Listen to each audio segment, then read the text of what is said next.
thought my husband was dying. At 11:47 p.m., my phone rang. It was Daniel, and his voice was shaking. "Please come home. Something's wrong. I need you." I was 40 minutes away visiting my sister. I didn't ask questions. I grabbed my keys and drove home so fast my hands were trembling. When I reached our house, every light was on. The front door was unlocked. "Daniel?" I called. No answer. Then I heard a woman laughing upstairs. I froze. My husband had just called me in an emergency. And there was a woman in my house. I walked upstairs slowly, trying to convince myself there had to be an innocent explanation. Maybe a neighbor? Maybe his sister.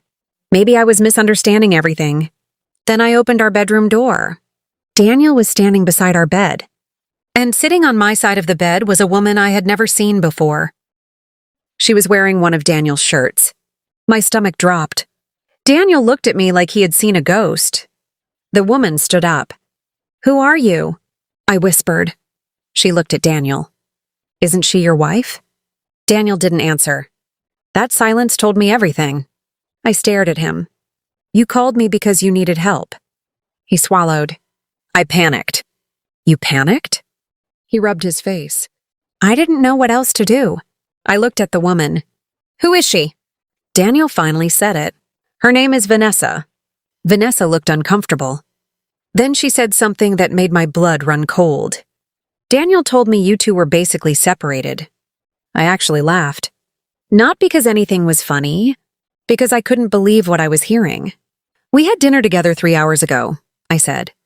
"He kissed me before I left." Vanessa's face changed. She looked at Daniel. "You said she knew." Daniel said nothing. That was when I realized this wasn't just an affair. There was a story underneath it, and somehow I was the only person who didn't know it. I walked downstairs without another word. Daniel followed me. "Wait, please." I turned around. "You called me home pretending you were in danger." I was scared. "No," I said. "You were scared I would find out." He went silent. I grabbed my coat. But before I walked out, I noticed something on the kitchen counter. A second phone. It was unlocked. And there was a message on the screen from Vanessa. "Did you tell her about the money?" I stopped. "Money?" I picked up the phone. Daniel lunged toward me. "Don't." That one word changed everything. I sat in my car afterward, staring at the dark windshield. My hands were still shaking. I kept replaying the moment I opened that door, hoping I had misunderstood what I saw. But the truth was painfully simple. My husband had invited another woman into our bedroom, then called me home under a false emergency. I didn't know what would happen next, but I knew one thing. I would never again let fear make my decisions for me. I had spent years trusting Daniel with my heart, my home, and my future. "I knew it!" I held the phone tighter. "Why are you afraid of me seeing this?" Daniel stopped moving. For the first time that night, he looked genuinely scared. I opened the messages. There were weeks of conversations. Vanessa wasn't just his mistress. She knew about our finances, our savings, our house, even the life insurance policy I had never discussed with her. Then I found the message that made my hands go numb. Vanessa had written, "She won't sign anything if she knows the truth." Daniel replied, "She won't have a choice." I looked at him. "What am I supposed to sign?" He didn't answer. I kept scrolling. They had been planning to move money from our joint account. They had already spoken to a realtor. They were discussing selling our house, my house, the house my mother had helped me buy before I ever met Daniel. I felt sick. "You weren't cheating on me," I whispered. Daniel stared at the floor. "You were planning to take my house. It's not like that." "Then explain it." He couldn't. Vanessa walked downstairs. "Daniel, you told me this would be handled tonight." I looked at her. "This was your plan?" She crossed her arms. "I didn't know you were still together. You knew enough to discuss my bank account." Her expression changed. Daniel immediately stepped between us. "Stop." I looked at him. "You called me home because you wanted me to walk into this?" "No." "Then why?" He finally admitted the truth. "Because I needed you to trust me one last time." That sentence hurt more than anything else. He had used my love as a weapon. I left that night and stayed at my sister's house. I barely slept. At 3:12 a.m., my phone buzzed. It was Daniel. "Please come back. We can fix this." I didn't reply. Then another message arrived. "You don't understand what Vanessa has done." I stared at the screen. Interesting. Until then, Daniel had blamed himself. Now he was blaming Vanessa. The next morning, I called our bank.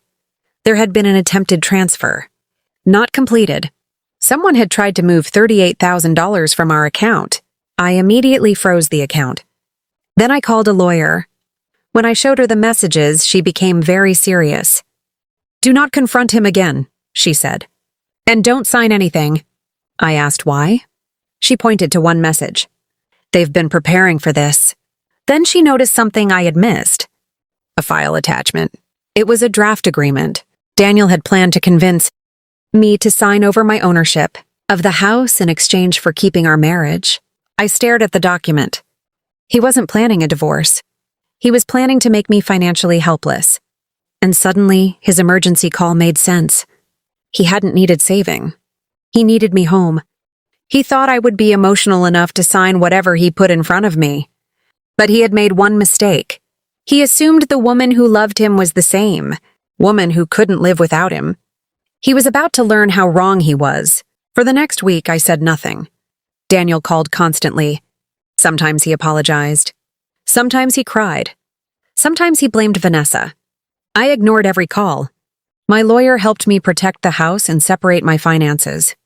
Then we discovered something even worse. Daniel had been telling people that I was unstable.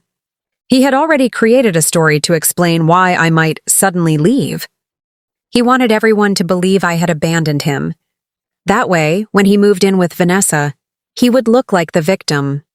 I couldn't believe how carefully he had planned everything. But I didn't confront him. I waited. 2 weeks later, Daniel asked to meet. He said he wanted closure. I agreed, but only in a public place. When I arrived, Vanessa was already sitting beside him. Daniel looked exhausted. "I want to apologize," he said. I stayed quiet. Vanessa looked at me. I didn't know the whole truth. I almost laughed. "You knew enough." She looked down. Then Daniel placed a folder on the table. "This is everything. Sign it, and we can make this easy." I opened it. It was the same agreement. He was still trying. I pushed it back. "No." His face hardened. "You're making this harder than it needs to be." "No," I said. "You did that the night you called me." Vanessa looked confused. "What did you tell her?" Daniel stared at me. I took out my phone. I recorded our previous conversation. His face went pale. I had legally recorded it in a situation where I was allowed to do so, and my lawyer had advised me to preserve every piece of evidence. Then I showed them screenshots of the attempted transfer, the realtor messages, the insurance discussion, and the agreement. Vanessa stared at Daniel. "You told me she would sign." I thought she would. "You said the house was practically yours." I know what I said. Their argument started right there. I stood up. "You two deserve each other." Daniel grabbed my wrist. "Please." I pulled away. "Don't touch me." His voice broke. "I love you." I looked directly at him. "If you loved me, I wouldn't have found out about your mistress because you accidentally called me home." He had nothing to say. I walked away, but the story wasn't over. A few days later, my lawyer called. "There's something you need to see." Daniel had tried to access another account, but this time, the bank had flagged it, and the evidence from our case had triggered a deeper review. They discovered transactions I didn't recognize. Thousands of dollars had been quietly withdrawn over months. Daniel had been stealing from our household long before I knew about Vanessa. My lawyer asked me one question. "Do you want to pursue this?" I thought about that night. The emergency call. The bedroom. The woman wearing my husband's shirt. And the way Daniel looked at me when I picked up that second phone. "Yes," I said. "For once, I'm going to let the truth speak for itself. I chose my freedom." 3 months later, Daniel's carefully planned life had completely fallen apart. The house was protected. My finances were separate. The evidence had been turned over to the appropriate professionals. And Vanessa was gone. Apparently, once she realized Daniel had lied about our marriage and our finances, she wanted nothing to do with him. Daniel tried to contact me one last time. He sent a long message. He said he missed our old life. He said he had made mistakes. He said Vanessa had manipulated him. And then came the sentence that almost made me laugh. I never meant to hurt you. I stared at it for a long time. Because people don't accidentally plan to steal someone's home. They don't accidentally maintain a secret relationship. They don't accidentally call their spouse in an emergency so they can control the situation. Those were choices. I never replied. A few weeks later, I moved into a small apartment with huge windows and a tiny balcony. It wasn't the life I had planned. But for the first time in years, every decision inside that apartment was mine. No secret phones. No locked conversations.